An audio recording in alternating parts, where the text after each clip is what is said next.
Hey guys, hey, welcome to Mondays with Mark. I'm Mark, and this is Smokey, Steve, and Mark. Welcome back. I'll tell you, I don't know about you, but I'm getting a little tired of this cold weather. I really am. I mean, I know we've had a mild winter, but I don't know, and I know it's only February, but it just seems like it's lingering on and on. We had snow twice last week, and then the temperature goes up to the 50s, then it goes back down to the teens, and it's just, I am dreaming of spring and warmer weather in the garden, and so I thought that's what we would do today. Everything we do today, we're gonna kind of usher in the feeling of spring and warmer weather, and the best way I know how to do that, is with flowers and plants. And actually, this whole video is really by request by several viewers, house plants and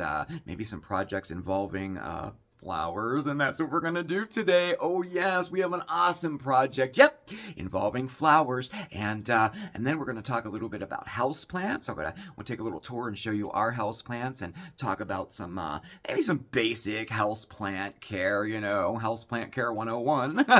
And oh gosh, and so much other stuff. But you know what? I think, why don't we get started off on a positive note? Yes, and this will definitely warm your heart a little. It's time for a positive moment. And you know what? It's been a while, hasn't it? Yeah. And this one, well, we're going back to Christmas time, and we're going to visit Walter the cat. Oh, he is so adorable, y'all. Wait till you see. Oh, he's just so adorable. So, when the Christmas season rolls around for Walter the kitty cat's human mom, it's a time to make the house really festive with a lot of decorations. Now, Walter, on the other hand, makes it his mission to move all of the living room decorations upstairs. Now, don't underestimate Walter. He's quite clever in his methods of thievery. I mean, every year he waits for his mom to go to sleep before he transforms into a four-legged Grinch. Oh, wow. Well, still, he never considers that there is a camera watching him, or the possibility that his mom will notice that the decorations are gone. But otherwise, a Paulus plan. He manages to sneak away with quite a lot. I mean, garland and strings of lights and ornaments and stockings. I mean, you name it. Now, luckily, his shenanigans, well, they're a lot more adorable, we'll say, than frustrating, for sure. And some people, well, I mean, they compare Walter the cat to the Grinch, but I say, oh, you go, Walter the cat. He's just doing what he does, and I'm sure he has an agenda behind it, too. So I think he deserves a little respect. What do you think? Plus, how cute was that? Really, oh, it just brought a smile to my face, and I knew I had to share it. So, and speaking of warming up our hearts, I think we should head over into the workshop for an awesome project, y'all. We are going to force tulip bulbs to bloom just in time for Easter. Yes, come on, let's go.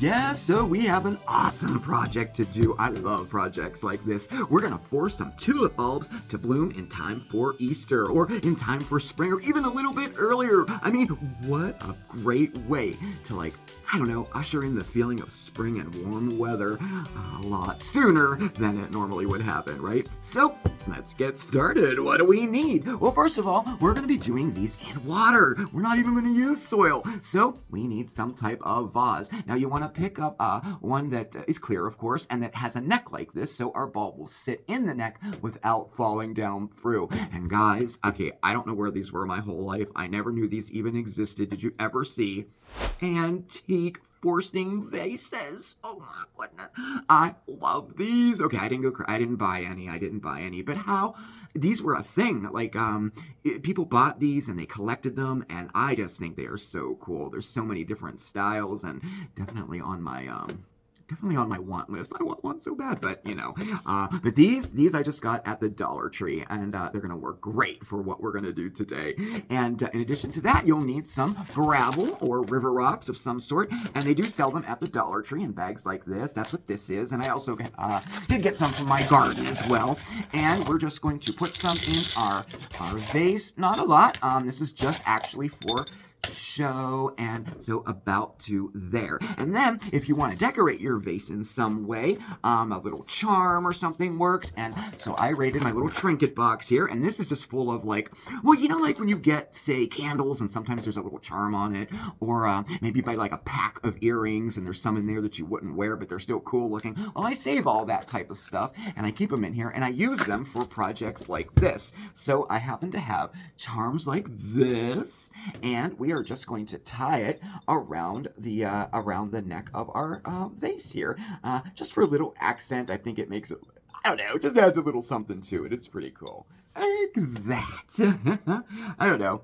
I think it adds something to it. I like it. Okay, and then next, of course, we need tulip bulbs. Now, what we're doing today, you could use other bulbs too, for sure. You can pretty much force any type of bulb to bloom ahead of time, but you know, it depends on the flower. Of course, some great ones, of course, are paper whites, and we did that. I'm gonna say about maybe 3 years ago. We forced some paper whites to bloom there, and that was in my office. They turned out really nice. Of course, tulips and hyacinth, daffodils—they're all great for forcing. But you want to make sure that you get pre-chilled bulbs. So when we say pre-chilled, we want to make sure we get the bulbs that already went through that sleep cycle in the winter. Now, all the bulbs, pretty much all of the bulbs that you get this time of year in the spring are already pre-chilled and ready to go because they're spring bulbs, and of course, everybody wants blooms the same year that they plant them.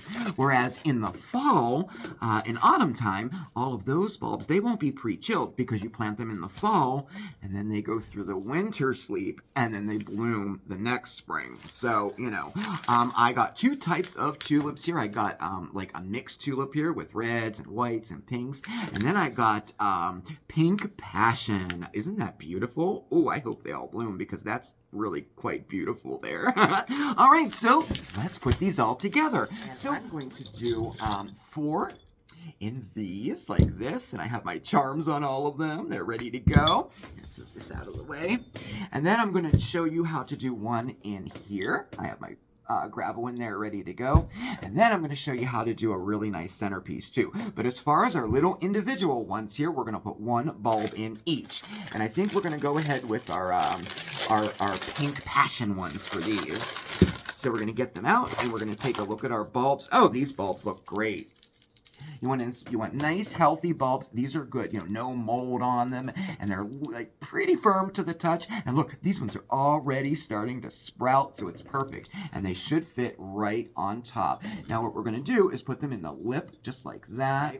And then we're just going to fill it up with water, but you only want to fill it up like below the bulb, a good anywhere from a ½ inch to an inch below where your bulb is. You don't want the bulb to be sitting in the water. Let's see here if I got that right. Yep, just like that. Okay, so the bulb will sense that water is down there, and it will start sending roots down. And our vase will fill up with roots, and before you know it, you'll have a little sprout, and then you'll have some growth, and then you'll have a bloom. So I'm going to go ahead and do that to the rest of these, and let me show you how this one works. So this one, this is just obviously does not have a neck on it, so we're using our gravel to keep our bulb away from the water. So we would just put, here's a biggie here. Look, he's really starting to sprout there. So we're just going to set him with our little, you know, the base down like that. And then we're going to, just like that, so he sits nice and straight. And then we're going to fill the water up again, just to below where he's sitting, about 1 inch to a ½ inch, like that, just so that the bulb isn't touching the water. And the same thing will happen. The roots will fill up all around our gravel there, and he'll grow just like the other ones. So how about that centerpiece I was telling you about? How about that? Pretty cool, huh? So I have this I love this stand. It's a glass dish here, and we're gonna make a centerpiece out of this. It's gonna go on the table in the lobby of where I work. I think it'll look really nice. And when you're doing groupings like this, you want to put your bulbs really close together. I have 1, 2, 3, 4, 5, 6 in here, and I have a couple more I'm gonna put in there. And again, fill the water up to just below where that bulb is, and just keep adding water as it evaporates, and we're gonna see what it does. Oh, how cool. Now, when you're picking out your bulbs, you really, you should probably go with a reputable company or one that you've used before, because you really do want large, healthy bulbs for this project. I actually am using a company that I haven't used before. I did order these on Amazon, and it's called CZ Grain, but they had good reviews, they were affordable, and I'll tell you, the bulbs look pretty good, so we'll see what happens. If those bulbs sit down in the water, there's a very good chance that they're going to rot before they start, growing, so that's why we keep them lifted up out of the water. Well, there you have it. Forcing tulip bulbs just in time for Easter. Oh, pretty cool project, huh? Oh, man, I love projects like this. I do, because we get to watch them grow, and I'll be sure to, we'll update you every week as to how they're growing, too. So, and you, like I said, you can do that with any bulb, too. Daffodils, hyacinths, the paper whites, they're really nice, too. Just that little timing there, you can have, like, flowers for whenever you want them. It takes, anywhere from 3 weeks to 5 weeks to get a bloom. These look really healthy. I think they're going to be sooner than later. So, and you guys, I have a product to show you. Now, you may remember the company, Gialuni, right? And they were the ones that sent us the angel statue, the light up solar angel statue a couple years back, which I still have, and it's still in the garden.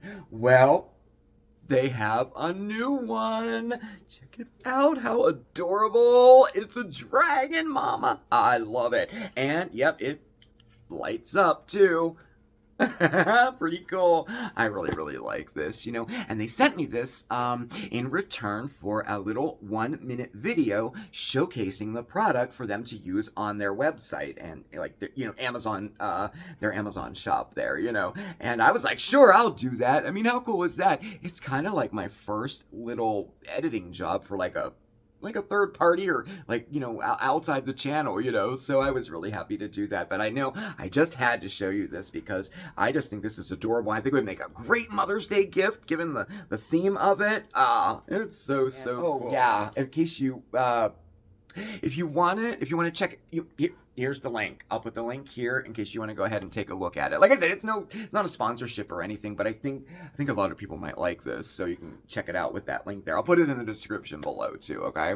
So now, I guess today's theme really is flowers and plants, right? And we got quite a few requests to see our house plants and maybe to do a video about some basic house plant care. So why don't we do that now?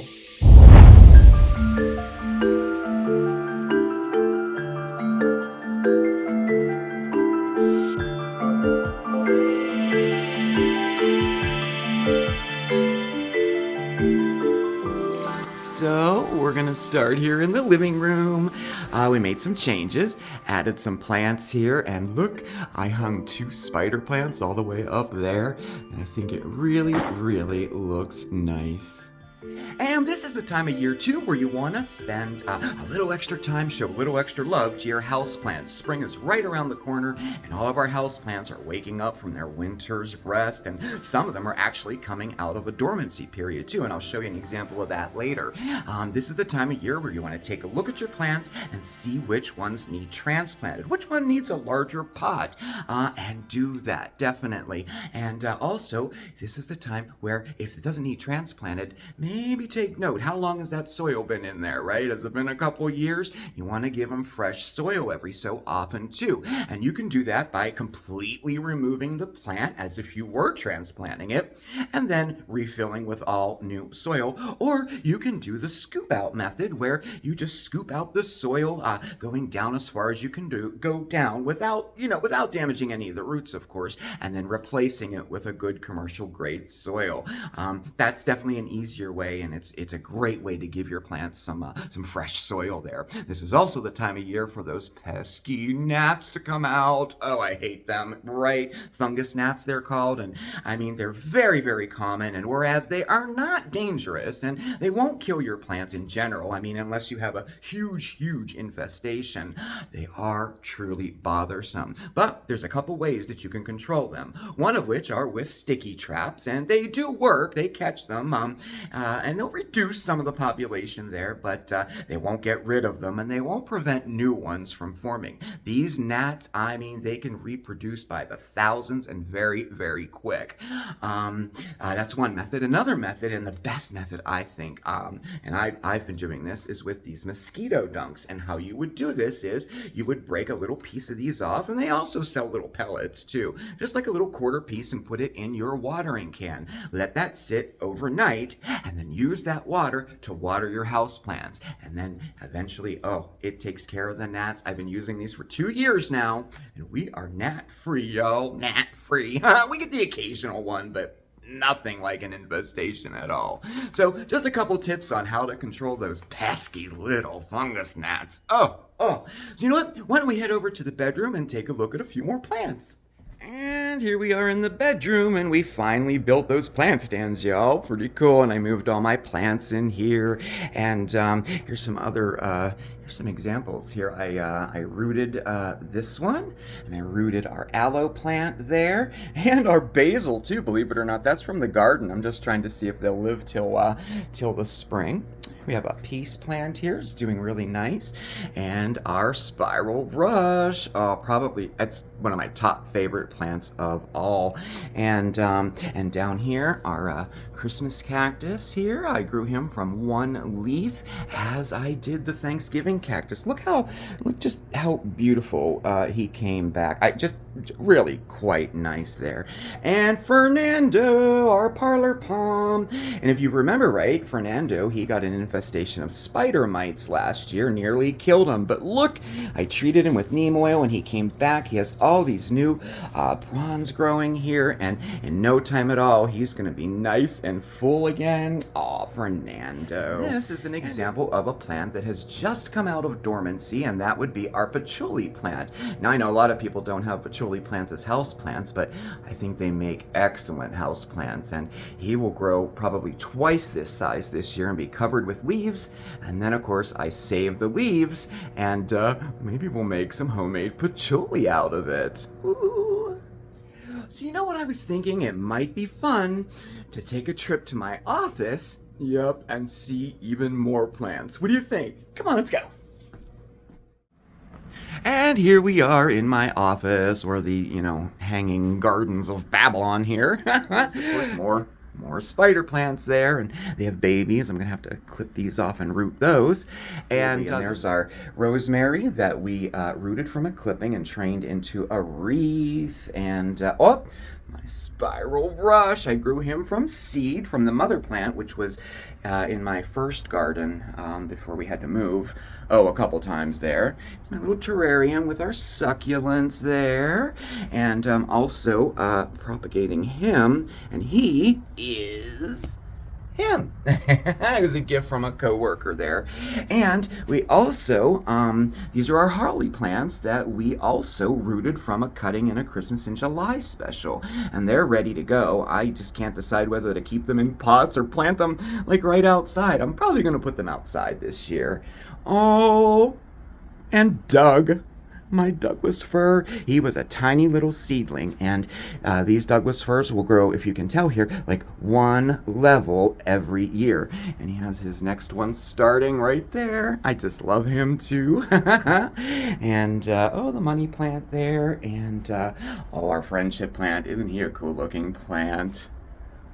And then, yes, I've expanded into our into our examination room.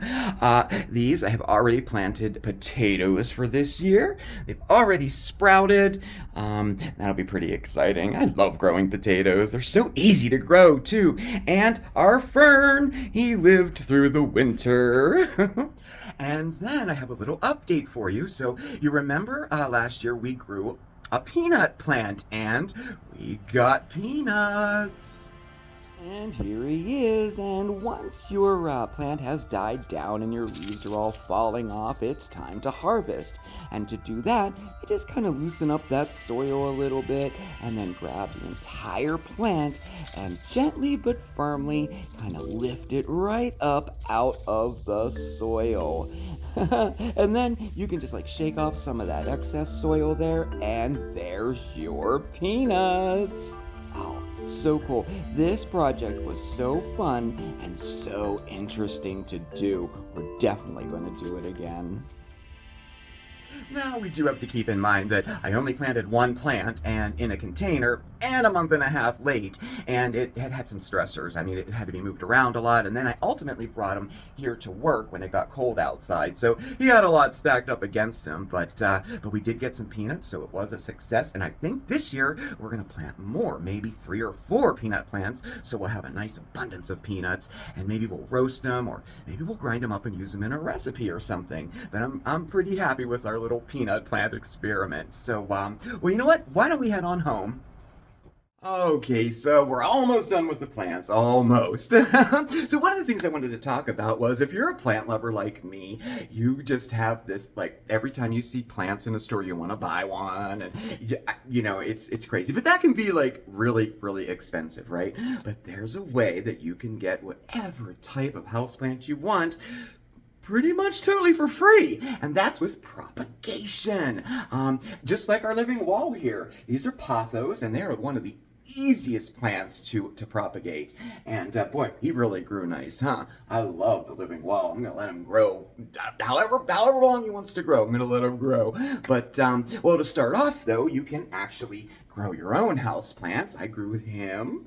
Ralph the cactus. I grew him from a tiny, tiny little seed.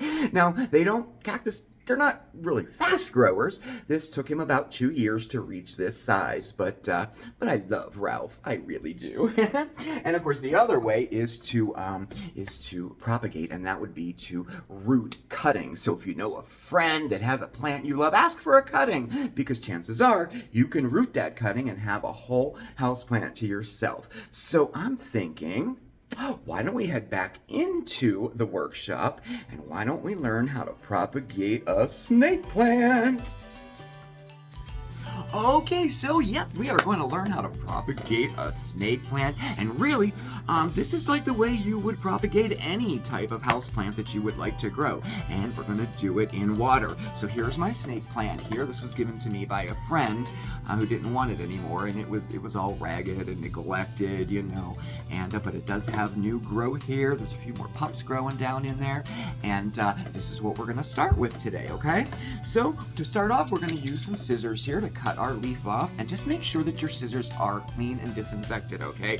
We don't want to spread any, diseases or anything like that. And you're just going to pick a healthy leaf from your snake plant there, and we're going to cut it straight across just like that. And I know you're thinking I'm butchering this plant, but actually cutting that leaf off, it's going to spark this to like grow even more. All that new growth in there will all start to grow pretty rapidly too. So that's pretty cool. Now that we have our cut leaf here, we're going to turn it upside down, and we're going to cut an upside down V in it. So here, I'll do it and show you. Just like that. So why do we do that? Well, the upside down V will encourage a lot more roots to grow. And then when we eventually put it in the soil, it gives it a lot more support too. And then we're just going to put that into a glass of water so that it's just topping the tip. Let's get rid of some of that. So it's there we go. So it's just topping the tip of our V, just like that. And then we're just going to place them in a sunny windowsill, a windowsill that gets like indirect light. You don't want light, like shining down on it like direct sunlight, okay? Snake plants, they don't like the real strong sunlight there, And before you know it, y'all, you will have roots. Check it out. I had these in here for about 4 weeks, and we have all of our roots growing there. And now these are ready to plant, and we're going to do that in 1 second.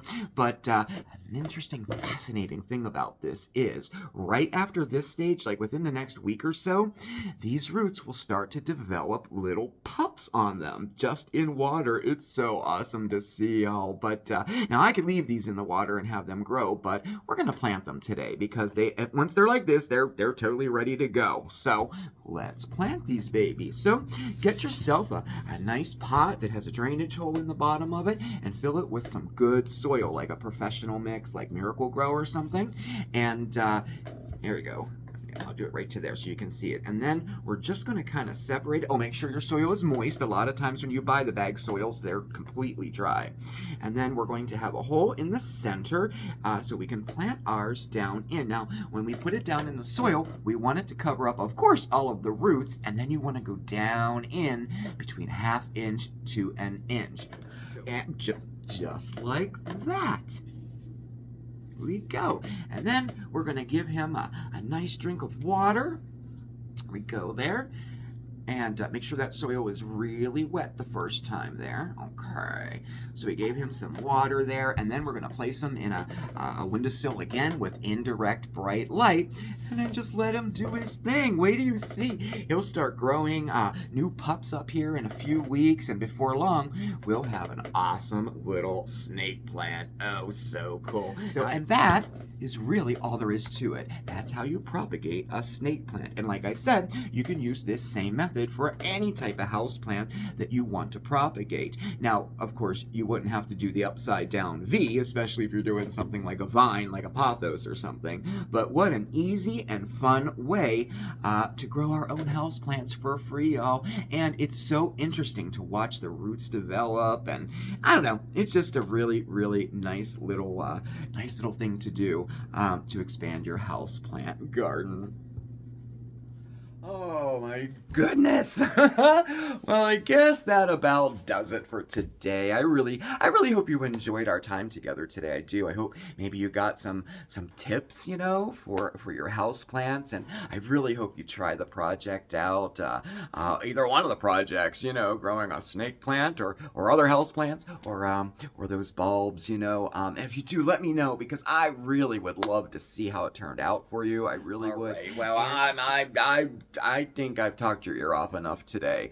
Thank you so much for spending your time with me today. Definitely hit that subscribe button and hit the notification bell too so you know when we have a new video coming out. Check us out over on social media. That's Facebook, X, and Instagram. And all of our contact information is right down below. That's our post office box for snail mail and our email address too. If you have any questions on anything we did today, just shoot me an email, okay? And I guess that's all she wrote. Thank you again. You have a fantastic week. Get some of those house plants transplanted, okay? All right. And I'll see you next time, all right? Ciao, everybody. Mwah.